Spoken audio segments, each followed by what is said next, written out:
MysteryWire.com, home of the unusual and unknown. From Area 51 to the paranormal, it's your source to the most vetted UFO stories and special investigations in the world. Take a journey into the universe of MysteryWire.com. Well, hello, I'm Duncan Phoenix, producer of Mystery Wire, and with me is George Knapp, as always. Good afternoon, George. Hey, Duncan. Hey, let's talk a little bit about today, about having large gatherings in the time of COVID, and specifically related to Mystery Wire. We already know that some conferences, UFO conferences and talks have been canceled, rescheduled. There's a big one coming up, the UFO Congress, that is not canceling, but they are changing the way they're doing things this year.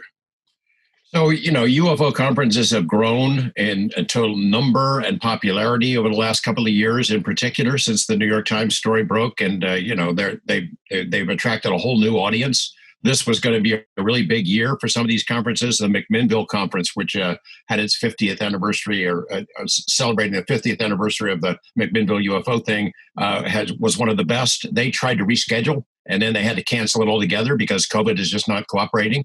The International MUFON Symposium was supposed to be here in Las Vegas. They had asked me to speak at it, in fact, and they moved it from July to September and then canceled it and are counting on it going next week. The UFO Congress, the International UFO Congress, one of the biggest. It's a week-long event, traditionally one of the best. They have speakers from all over the world. It's a week-long kind of a thing, and there's something for everybody in there. And they've tried something different. They're going for an online experience. So a Congress held online where the speakers will call in. And they're also, as we learned from Alejandro Rojas, there's opportunities for people to interact with each other. It's one of the big attractions of the UFO conference scene. It's not just going there to hear speakers, but it's the interaction that happens out in the hallways and over dinner and things like that. They're trying to sort of simulate that experience online as a digital experience. It's obviously not the same thing, but it's at least worth a try. So we decided to talk to Alejandro Rojas, who has organized this thing. He's helped to organize it with Karen, the owner of the conference. And they're kind of crossing their fingers about how it's going to go. They're not quite sure, but they got a great lineup of speakers. So we talked to them about it. All right. So it's going to be completely online. So you go to ufocongress.com to get all of the information. It'll be September 8th through the 13th. It'll be very similar, mirrored to the physical event. So we have speakers going on all day, and we also have a film festival that runs at the same time, and people will be able to watch those films and vote on those films for the winner. We're even going to have an award ceremony like we typically do at the end of the event that we're going to film. We're going to invite some friends over. We're going to dress up and do a dinner and hand out those awards like we did with you. We tricked you and got you into the dinner and then gave you an award. That was a lot of fun. So that'll be the same way. As far as who, we've got a lot of different speakers. It's hard because there's so many of them. But some of the people I'm excited about, speaking of the younger people, MJ Banias, he's been writing some great articles out there recently about all of the new government revelations. Selma Siddiq is really exciting. She hasn't spoken very much. She was a witness to the Ruwa encounter. This was an encounter in South Africa that I'm sure you're very aware of, where a lot of children had seen a craft land and a creature come out of it. And, they've really stuck to their stories. And I've talked to some of these witnesses, and what they have to say and how it's affected their life is really compelling. In fact, we had Emily Trim, another one of the witnesses, a few years ago at the Congress, and really it was one of the highlights of the event. So really excited to have Salma involved with us as well. Otherwise, we've got a lot of the old school researchers and some new people you probably haven't heard of. One of the great things about the Congress is even if you haven't heard of them, we've got a reputation where we really vet these people. They're people you're going to want to hear.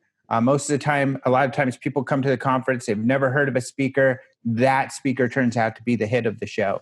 Alejandro shared with us, Duncan, about some of the speakers that are lined up for this year. It's a great lineup.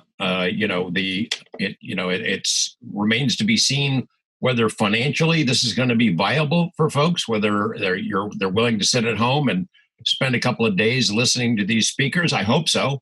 because, as I said, the UFO Congress is a really good one. Alejandro will be master of ceremonies, but I mean, he's not just kind of a pretty face and a good voice. He's earned his chops in the UFO field. He was the director of communications for MUFON for a couple of years. It was sort of their media contact and the face of MUFON for a long time. He went on to work for Open Minds TV, and which was the producer of this Congress for a couple of years. And now he and Karen, his better half, are putting it on their own and putting a lot on the line. I think financially, it's probably a big commitment for them. So kind of hoping that this works out for them. There are some great speakers there, and we can talk about those if you want. Yeah, let's. I'm just looking at their page right now. It looks like we've got Brian Bender. We're going to talk a little bit more about him in just a moment here. He's a journalist over at Politico, has been doing some good work. Chad Lewis, researcher, author. Chris Bledsoe, David Marler, UFO researcher.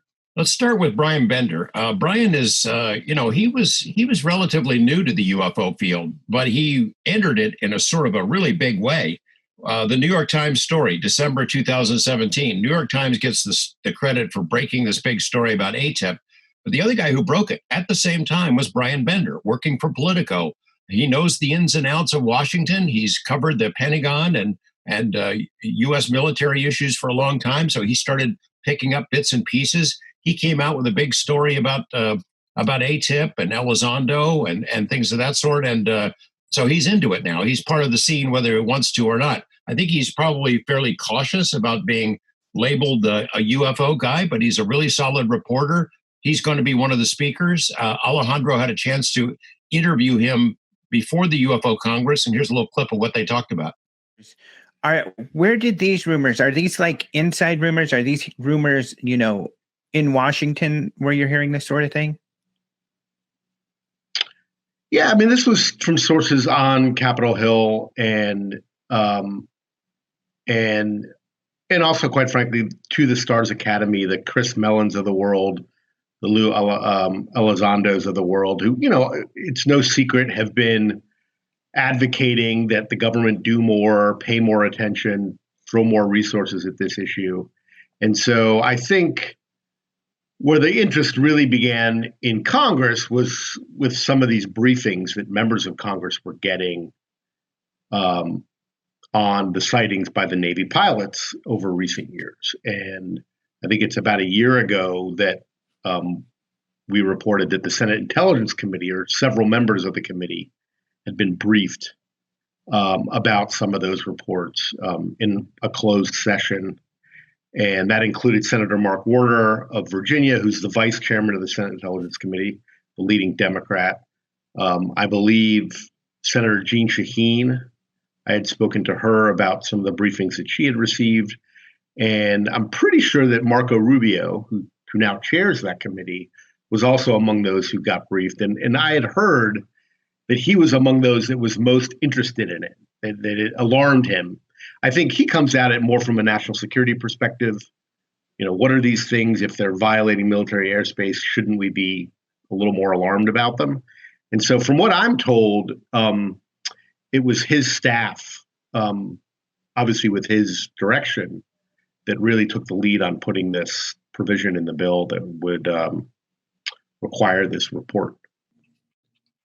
So as I was mentioning a little bit ago, another speaker at the UFO Congress is going to be Kevin Knuth, according to the page here, Associate Professor of Physics, University of Albany, SUNY. And George, you know a little bit about him. A little bit. I have not met him, but I'm impressed by his courage in coming forward. I mean, here's an academic guy. He's got his reputation on the line, a physicist and an associate professor of physics, teaching in a major university. Here he is coming out and saying UFO, UAP is a subject that deserves serious scientific scrutiny. He's looked at the data. He's analyzed some of the most prominent sightings and the sensor data, and he thinks there's a legitimate unexplained phenomena here that deserves to be explored. He's one of the ones I'm going to be tuning in to the UFO Congress, and this is Brian Bender and this guy, Kevin, are two of the ones that I definitely want to hear from. And we've got a little bit of a preview from an interview he did with Alejandro. Well, I mean, it's still, UFOs are still taboo. That's part of the problem. I mean, it's gotten much better, with the Navy's revelations, but in releasing those videos and having airmen come forward, but it's still a taboo thing to study for the most part. I've been very lucky that I'm in a very supportive physics department, and I have a pretty solid reputation in physics, so I've been able to pull this off. But I do have many colleagues who are interested, who wouldn't touch this with a 10-foot pole. So it's a difficult situation still. And I think as more information comes out from our government about the fact that these things have been studied, I think that more scientists are going to get involved. And I think for every new scientist that gets involved, others are emboldened. And so, I mean, we're naturally curious. Scientists, many of us got into science, especially physicists, came into physics through science fiction in the first place. So, this is an interesting topic. The problem is that we've all been told for decades, my entire life, I've been told UFOs are nonsense. Don't look at that. That's nonsense.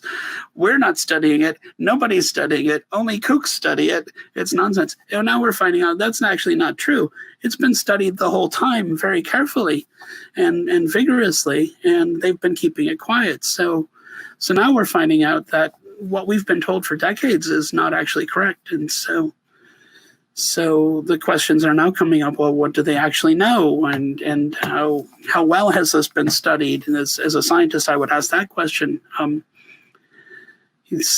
Studying transient phenomena like UFOs is extremely difficult to study, and it's difficult to study with the appropriate controls and all of that in place.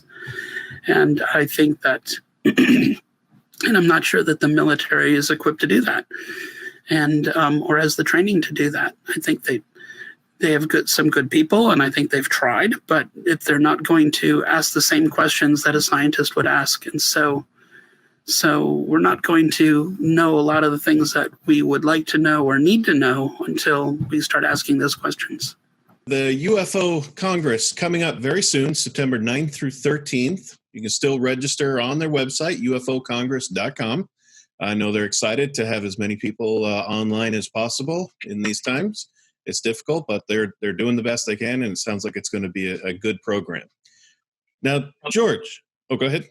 I was going to say Travis Walton's going to be there too, and Chris Bledsoe, two men who've had extraordinary experiences in their lives. Travis Walton, one of the most famous abductee cases of all time. They made a movie about his experiences called Fire in the Sky.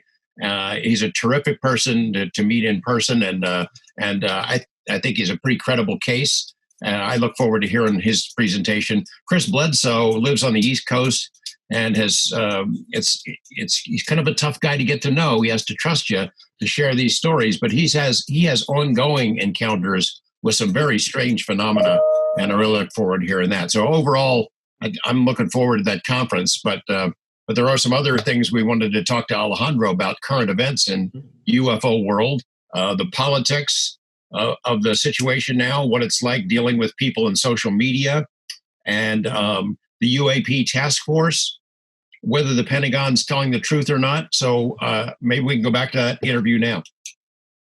Experiencers. You always have a good platform for experiencers to interact with each other and hear stories and share information.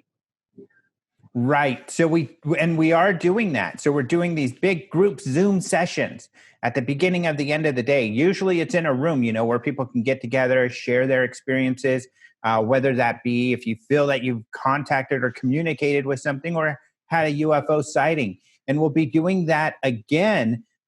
There'll be big Zoom meetings where people will be able to join these. We always have a therapist who's used to running these sort of things that runs them, and people will be able to share their experiences one at a time. So that'll be a lot of fun. And then we have a lot of speakers typically as well. Of course, I'm someone who's more conservative, stick to the policy, the nuts and bolts type of things. But, a lot of people, thousands, if not hundreds of thousands, some people say millions of people feel that they have close encounter experiences with with entities and third parties that are physical or non-physical. So we'll have a lot of that sort of presentation as well. Well, I hope it works out. I would think people would be hungry for information. People have been stuck in their homes. There's a lot of UFO stuff in media right now. So in a sense, the timing is good. Give me your sense of the times we live in now, the level of interest in media, news media, mainstream media, television programs. Rolling Stone just had this monster 10,000 word article. It seems like everywhere you look, UFOs are there. Yeah, it's interesting. I guess there's a lot of different aspects. Let's take media first. Of course, the business that you're in. The media, I feel, has been really slow to adopt all of this. There have been some people who have been researchers in this field, like MJ Benayyas, who have been able to hook up with Vice or Popular Mechanics and write about these topics. But except for those few individuals who are able to do that, the media really hasn't done the deep dive. The Rolling Stone article, for instance, which I've just kind of perused, I haven't really gotten through all of it, is very much not too much different than an article I think you would have seen a few years ago, which is tongue-in-cheek, kind of making fun of the topic and not really taking into account all of this new information that the government has been providing. I don't understand. A lot of media people seem to think that just because the government is talking about this, it doesn't kind of move the needle. They're not looking into why is the government talking about this? Why is the Navy standing behind some of these videos and some of these witnesses saying that they witnessed true unknowns? It's just not haphazard that they're going to say this sort of thing. They're very serious about the investigations and that they truly believe at least some of these witnesses, and it seems to the Navy as well, that this technology that observed is not from a foreign country or our own. That's pretty dang significant. And I don't think that the media has really dived in as much as they should have, which has kind of compelled me to begin to, get more involved and do some of the interviews and write some of the articles that I think some of this mainstream media should be doing. I mean, you've kind of been the lone wolf out there for a long time, getting out some of this information. But, and if we take a look at that, for example, you yourself have gotten out 100 times more than all of media together has on this topic. And I don't know why they haven't really tackled this as much as they should have. That's media. Government has really been weird. They've been very schizophrenic. In the one hand, you have the Navy adopting this and saying, yes, those witnesses who say that they chased an object, we really do see unknowns. We take them seriously and we investigate them. At the same time, you have the DOD coming out and saying, no, we haven't done investigations. That this ATIP group, this Pentagon group wasn't involved with UFOs. This guy, Lou Elizondo, who's come out and talked about it, he was never involved with that program. All of things which we know are true. I've called it gaslighting, and some people have criticized me, but I think that that's a real, we are getting gaslighted. Here's why. They tell us that this program wasn't involved with UFOs or Luis Elizondo wasn't involved, but you yourself have gotten interviews with like Harry Reid, who created the program and says definitely this program was created to investigate UFOs. Definitely Lou Elizondo was associated with that.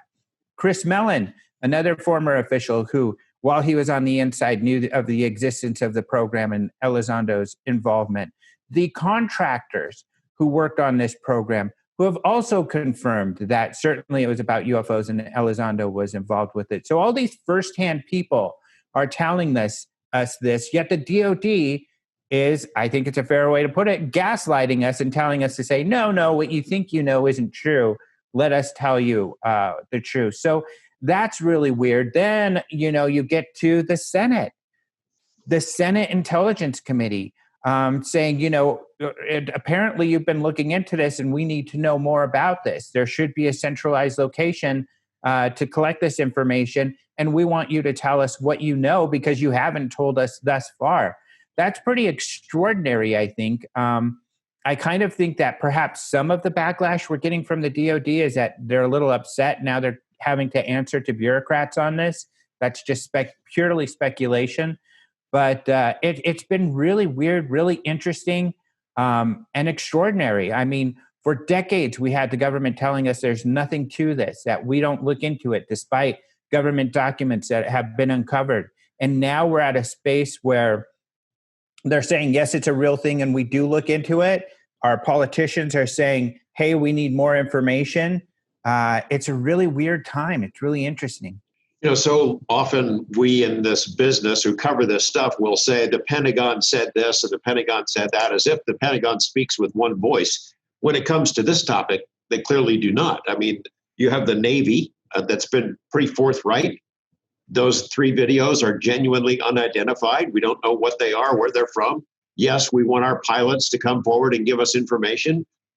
Escorting pilots over to Congress to testify behind closed door briefings. And then at the same time, that's going on, and the discussion of the UAP task force moving forward, this public affairs office dumps all over it. No, ATIP wasn't about UFOs. Elizondo didn't work for it, and tries to dump water on it. It's like they really do have differences of opinion in there, in that same building, that have been coming forward.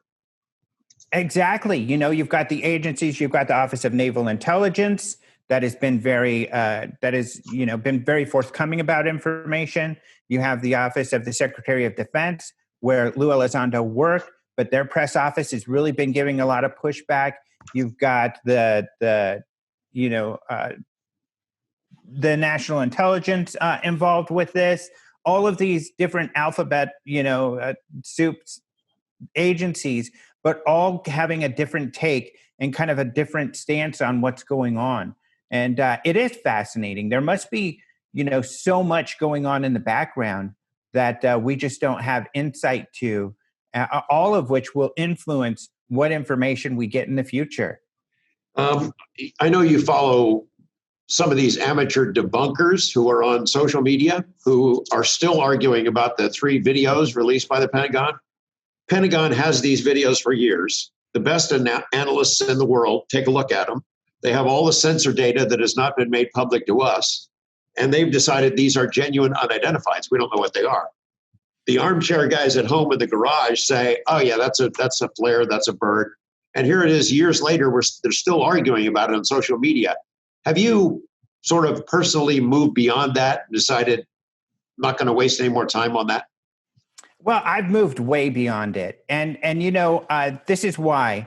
I think, especially we try to take a journalistic view on this, and you've got to defer to the top expert.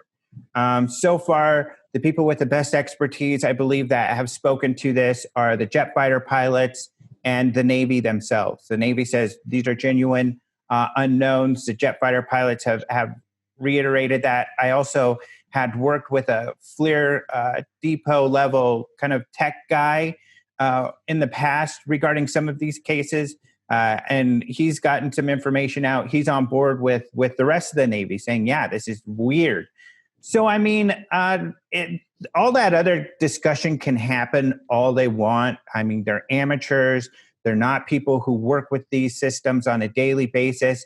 In the past in this field, we haven't had this sort of expertise to defer to, but in this case, we do. So until the Navy comes out with maybe a full analysis of why they determined what they determined, and then some other expert can argue that, that's when we'll pay attention. But otherwise, complete waste of time. I mute those conversations in Twitter, which just fill up my feed because I get tagged on this stuff because I think people want me to pay attention. But I'll tell anybody out there right now who wants to have that discussion, until you can bring in some more expertise, I just don't want to hear it. It's already, we're past it, way past it.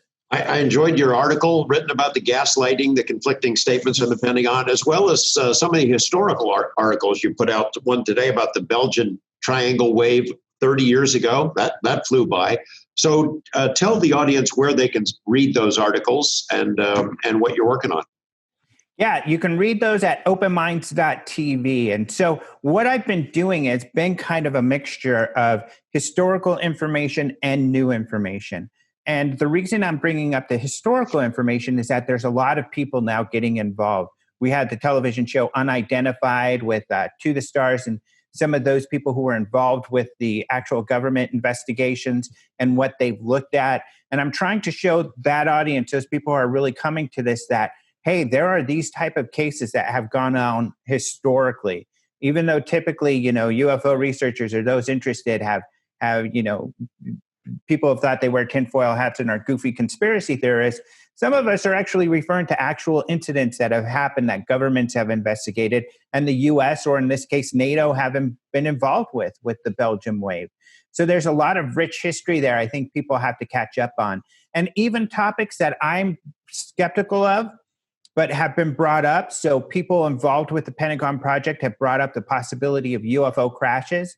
So I've posted some articles about some of the best historical cases for whether there have or have not been UFO crashes.